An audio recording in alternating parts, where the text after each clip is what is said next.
Good morning everyone. हम आज हमारी फर्स्ट पेपर की यूनिट थर्ड को शुरू करेंगे। देखिए, यूनिट थर्ड में विशेष तौर से हमारे तीन टॉपिक हमारे इस यूनिट थर्ड में वो क्या है, कोर्स में है। विशेष तौर से अगर उन तीन टॉपिकों में बात करूं, सबसे पहला जो टॉपिक आता है वह आता है पिच। अब हमने पिच के बारे में बहुत बार पढ़ा हुआ होगा कि पिच क्या होते हैं। देखिए, हम पिच को सामान्य भाषा में, अगर हम कॉमन भाषा की बात करें तो पिच को हम कहते हैं पंख। पिच को हम क्या कहते हैं, पंख। दूसरा हमारा इस पर्सन में आता है रोम, जिसको हम कॉमन भाषा में कहते हैं बाल। और तीसरा हमारा इसमें है प्लेकोइड स्केल। देखिए, यूनिट 3 के अंदर दो पोर्शन है। सबसे पहला पोर्शन है जो पार्ट ए, वो है अध्यावरण तंत्र। अध्यावरण तंत्र में तीन पोर्शन हमारे कोर्स में, पिच, रोम और प्लेकोइड स्केल। एग्जाम में इनमें से कोई भी दो पर्सन है वो लगभग अल्टरनेट चलते रहते हैं ज्यादातर। अगर अब इनमें बड़े और छोटे की बात करूं तो ज्यादातर अगर बड़ा पर्सन है तो उनमें पिच या रोम हमेशा बड़ा आता है। क्यों? क्योंकि एक तो पिच कितने प्रकार के होते हैं, फिर उनका परिवर्धन कैसे होता है और उनकी क्या क्या विशेषताएं होती है। तो ये चीज हमारे कोर्स में सबसे पहले हम शुरू करते हैं पिच या पंख को, जिसको हम इंग्लिश में कहते हैं फीदर।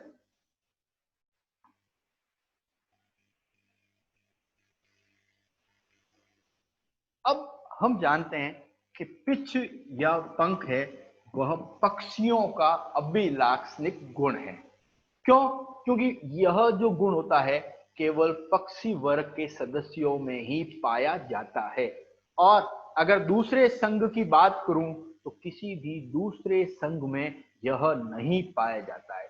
इसीलिए इसी पिच के आधार पर पक्षी आसानी से एक स्थान पर दूसरे स्थान पर उड़ पाते हैं। तो सबसे पहले अगर सामान्य बात करूं तो यह पक्षी वर्ग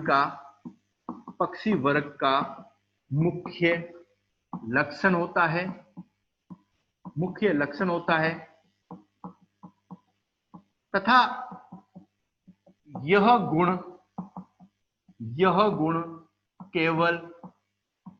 गुण केवल पक्षियों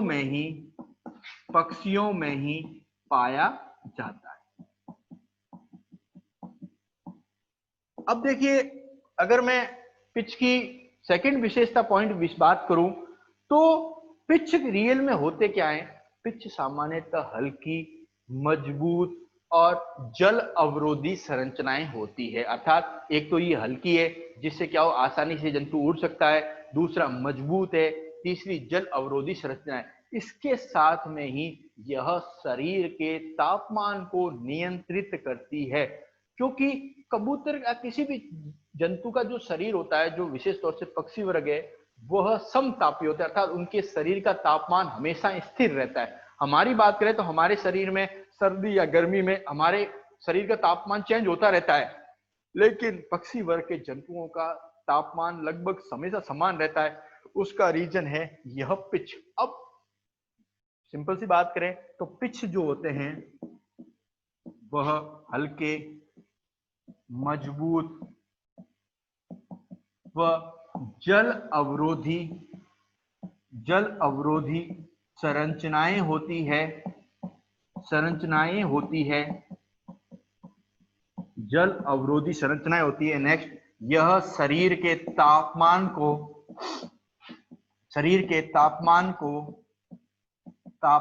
को नियंत्रित करती है। अब देखिए, हम अगर कॉमन बात सोच रहे हैं, देखिए हम अब एक सिंपल सी बात करें। अब देखिए, अगर हम बात करें पिच की तो हम ये क्या मानते हैं कि कबूतर के शरीर पर, अगर मैं एक छोटा सा कबूतर उदाहरण लूं तो अपन ये मानते हैं कि कबूतर के शरीर पर एक पंख पाया जाता है, लेकिन वास्तव में एक पंख नहीं होता। कबूतर के शरीर पर 3 प्रकार के पंख पाए जाते हैं और इन 3 प्रकार में ही हमारा बड़े 7.5 का और कई बार 3.5 का प्रश्न आ चुका है। सबसे पहला होता है समोच्च पिच। समोच्च पिच, पिच देखिए, पिच सामान्यतः, पिच या पंख कहते हैं, सामान्यतः 3 प्रकार के होते हैं।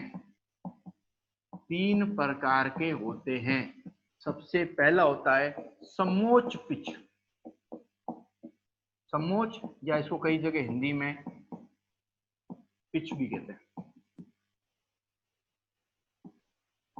अब देखिए, समोच्च पिच होता है, उसके बारे में सबसे बड़ी विशेषता क्या होती है? अगर इसे इंग्लिश में कहें तो इसे इंग्लिश में कंटूर पिच कहते हैं। हिंदी में कहते हैं समोच्च पिच, इंग्लिश में कहते हैं कंटूर फीदर। दूसरा जो होता है वह होता है कोमल पिच। कोमल पिच, देखिए कोमल पिच को हिंदी में कहते हैं डाउन, इंग्लिश में कहते हैं सॉरी डाउन फीदर, तो इंग्लिश में कहते हैं डाउन पिच। और तीसरा होता है रोम पिच। रोम पिच, जिसको अपन हिंदी में कहते हैं हेयर फीदर। अब हमारे प्रश्न किस प्रकार के आते हैं वो आप सुन लीजिए कि कई बार 1-1 नंबर के प्रश्न आए हुए हैं कि कब कि पक्षी वर्ग में कितने प्रकार के पिच पाए जाते हैं, उनके नाम लिखिए। तो 3 प्रकार के पिच पाए जाते हैं, समोच्च, कोमल और रोम पिच। और कई बार बड़े प्रश्नों में 3.5 के प्रश्नों में आता है कि कंटूर पिच क्या होता है, इसके परिवर्तन को समझाइए। डाउन फीदर क्या होता है, इसके परिवर्तन को समझाइए। हेयर फीदर क्या होता है, इसके परिवर्तन समझाइए। तो आपको अगर ज्यादा इजी कहूं तो आप कंटूर पिच का नाम याद रखिए, क्योंकि हमेशा इनके जो प्रश्न आए वो इंग्लिश वर्ड से है, हिंदी से कभी नहीं आए। लिखते हिंदी को इसी प्रकार का है कि कंटूर पिच को विस्तार पूर्वक समझाइए। इंग्लिश में होगा कंटूर फीदर, लेकिन हिंदी टर्म्स उसकी यूज नहीं होती है। तो हमको ये तीनों चीजें याद रखनी है। अब देखिए सबसे बड़ी विशेषता क्या है, अब मैं पहले इनको एक एक को समझा देता हूँ। कबूतर के शरीर पर सामान्यतः जो पिच की एक पतली परत पाई जाती है, बहुत हल्की हल्की, वह सामान्यतः कंटूर पिच होती है, जो पंख से लेकर शरीर के संपूर्ण भाग तक फैली रहती है और यह शरीर को आवृत करती है और इसके साथ ही यह शरीर के तापमान को नियंत्रित करने का भी कार्य करती है। अब होता क्या है कि दूसरी होती है कोमल पिच। अभी अपन पहले एक एक को जान लेते हैं। कोमल पिच क्या होता है, हम जानते हैं कि जैसे कोमल पिच को दूसरी भाषा में नीड सावक पंख भी कहते हैं। नीड सावक पंख या पंख। देखिए आपने छोटे बच्चों के जिस प्रकार दूध के दांत देखे होंगे, आपने देखा होगा कि दूध के दांत होते हैं, तो रियल में दूध के दांत होते हैं, तो कहने का मतलब ये नहीं होता कि दांत दूध के बने होते हैं, कुछ समय बाद वो टूट जाते हैं। वैसे नीड सावक पंख क्या होता है कि जब बच्चा छोटा होता है, जब बच्चा छोटा होता है तो उसके जन्म के तुरंत बाद कुछ पंख आते हैं जिसको नीड सावक पंख कहते हैं। और नीड सावक पंख दूध के दांत की तरह कुछ समय बाद टूटकर झड़ जाते हैं। उसकी जगह वापस जो पंख आते हैं वो कौन से आते हैं, कोमल पंख आते हैं। ये क्या करते हैं, समूच पीछे उसी के जस्ट थोड़ा नीचे की ओर स्थित होते हैं। ये क्या होता है, शरीर के तापमान को और नियंत्रित करता था। कोई शरीर का तापमान कोमल पिच से नियंत्रित नहीं हो रहा है तो जस्ट उसके ऊपर कौन सा पिच है, कंटूर पिच। तो कहने का मतलब क्या है, कंटूर पिच की लाइन है, ठीक है। अब कंटूर पिच की लाइन है, जस्ट इसके बीच के अंदर ही दूसरा कोमल पिच पाए जाते हैं। अब कोमल पिच के अंदर की ओर एकांतर क्रम में एक को छोड़कर एक रोम पिच पाई जाती है, रोम पिच पाई जाती है। तो कहने का मतलब क्या है, जब पिच की 3 परत पाई जाती है तो तीनों परत मिलके उसके शरीर के तापमान को नियंत्रित करती है। और उड़ने की बात करूं तो उड़ने में कौन योगदान देता है, समोच्च पिच, और इसका काम क्या है, नीड सावक पंख होते हैं। अब देखिए सबसे पहले क्या है, रोम पिच होता है। अगर ये तापमान नियंत्रित नहीं करे तो कौन करेगा, कोमल। कोमल नहीं कर रहा, ये तो कर ही देगा। तो इसका मतलब अगर 3 लेयर है तो किसी एक लेयर से निकल रहा है, सेकंड लेयर से ही कर दे, नहीं तो थर्ड लेयर तो लास्ट में करेगी ही करेगी। अब अपन शुरू करते हैं सबसे पहले कंटूर पिच।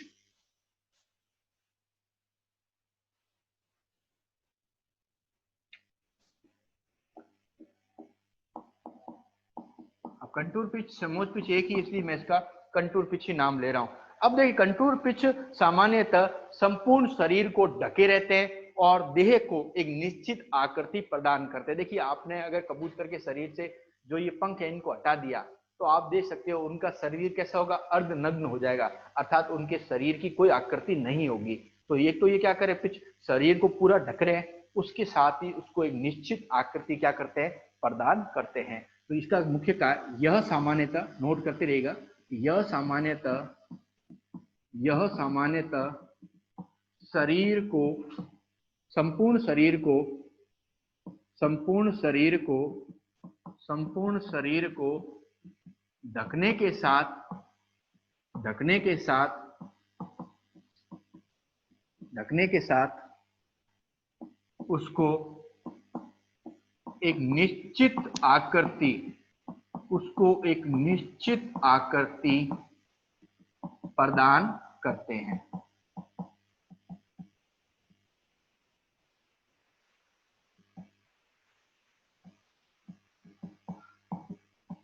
अब देखिए अगर कंटूर पिच नहीं होगा तो कबूतर की कभी भी आकृति है वो निश्चित दिखाई नहीं देगी।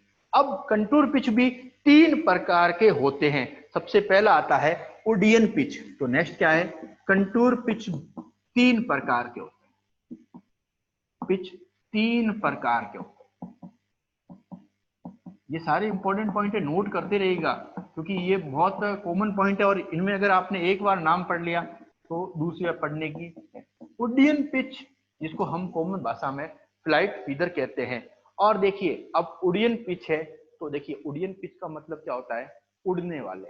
अब उड़ने वाला कबूतर का अंग कौन सा होता है, तो हम जानते हैं उड़ने वाला जो कबूतर का अंग होता है वो कौन सा होता है, पंख। तो ये जो पिच होते हैं ये आकार में बड़े होते हैं और कहां पाए जाएंगे, पंखों पर। पंखों पर जो पिच पाए जाते हैं उन्हें हम क्या कहते हैं, उडियन कंटूर पिच। तो यह आकार में बड़े होते हैं, यह आकार में बड़े होते हैं, वह पंख पर पाए जाते हैं।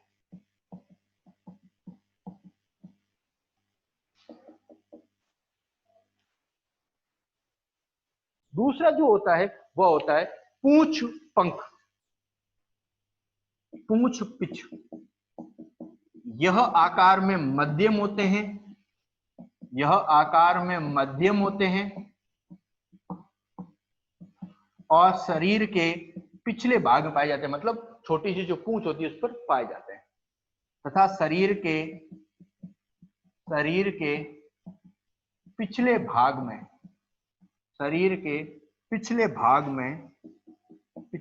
में पाए जाते हैं। और तीसरा जो टाइप होता है वह होता है देह पिच होता है।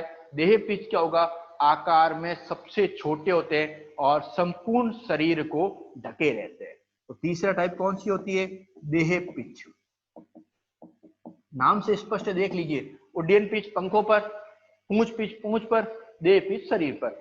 लेकिन आकार बड़े, मध्यम और ये कौन सा होगा, छोटे। तो यह आकार में छोटे होते हैं, यह आकार में छोटे होते हैं एवं संपूर्ण शरीर को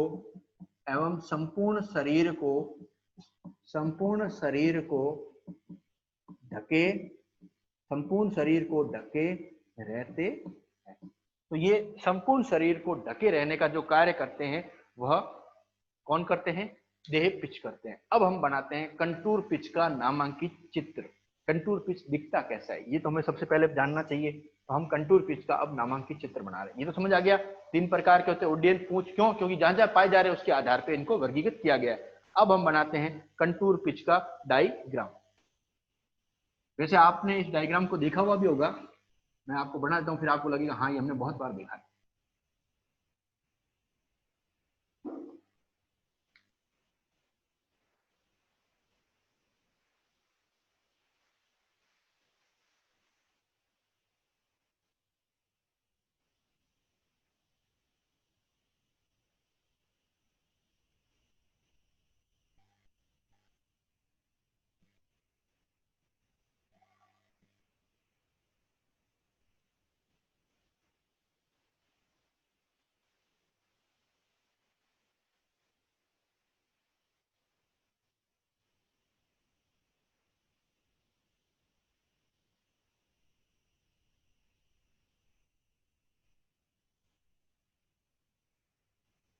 यह आपने पंख का एक नामांकित चित्र है जिसको आपने सामान्यतः कई बार देखा होगा।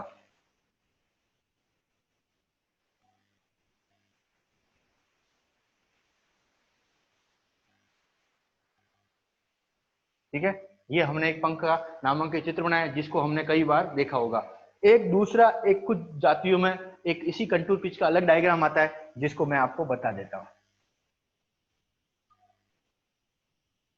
दो डायग्राम है।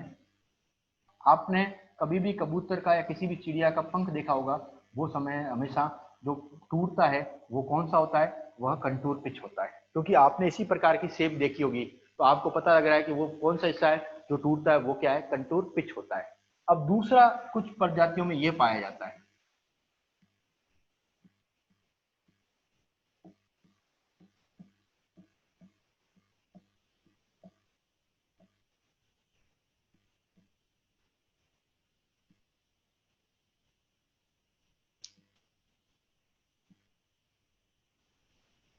अब इसमें और इसमें क्या फर्क है, क्या फर्क है,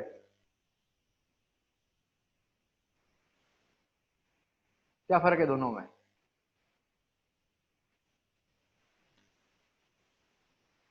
हाँ, क्या फर्क है?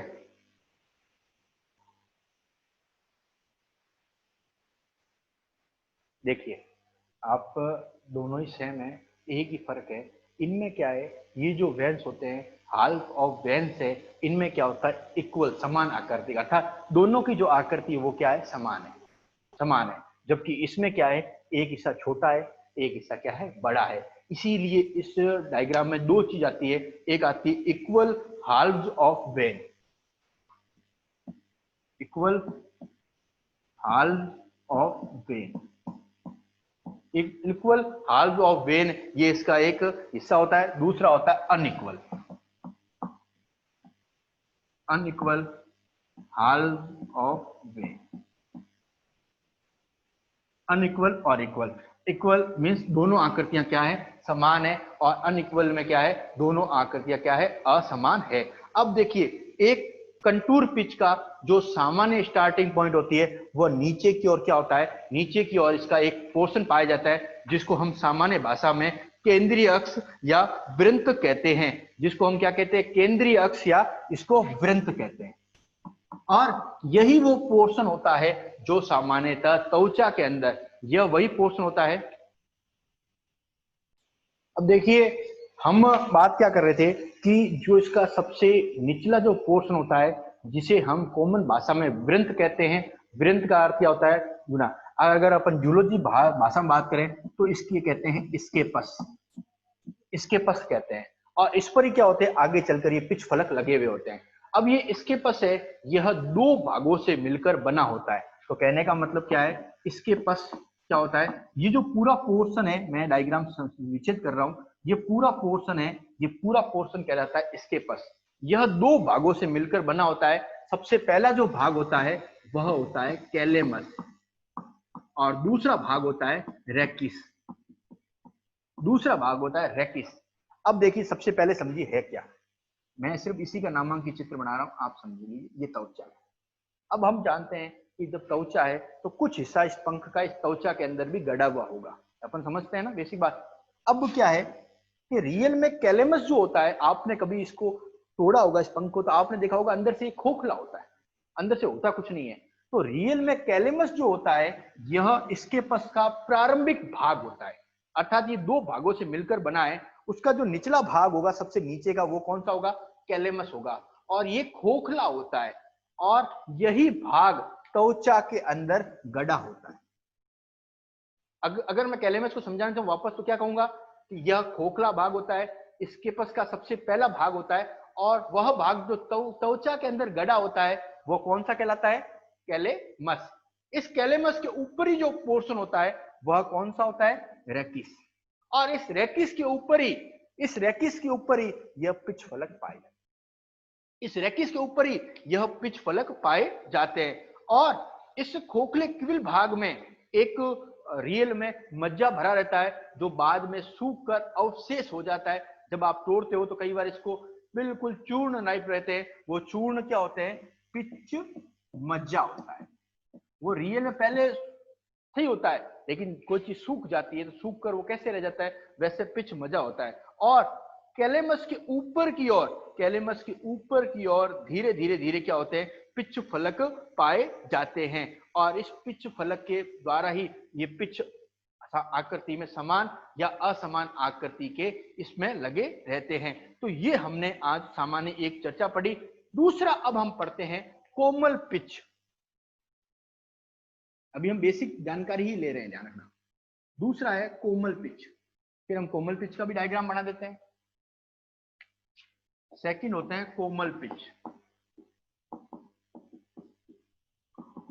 अब देखिए कोमल पिच की क्या विशेषता होती है कि कोमल पिच में रैकिस है वह नहीं होता है। अब कहने का मतलब क्या होता है, इसमें एक सिंपल सा पोर्शन हो गया,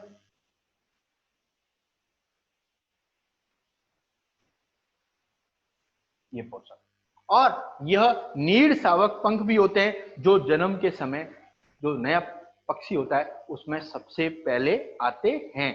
और इसके अब जो चर्चा है वो अपन कल के टॉपिक में करेंगे, अपन अभी बेसिकली समझ रहे हैं। तीसरा होता है रोम पिच। रोम पिच यह आकार में महीन होते हैं और कोमल पिच के एकांतर क्रम में लगे रहते हैं। तो आज की क्लास में हमने 3 पिच के बेसिक बारे में पढ़ा। अब हमारी जो नेक्स्ट क्लास होगी उसमें हम सबसे पहले कोमल पिच के परिवर्धन को पढ़ेंगे। धन्यवाद।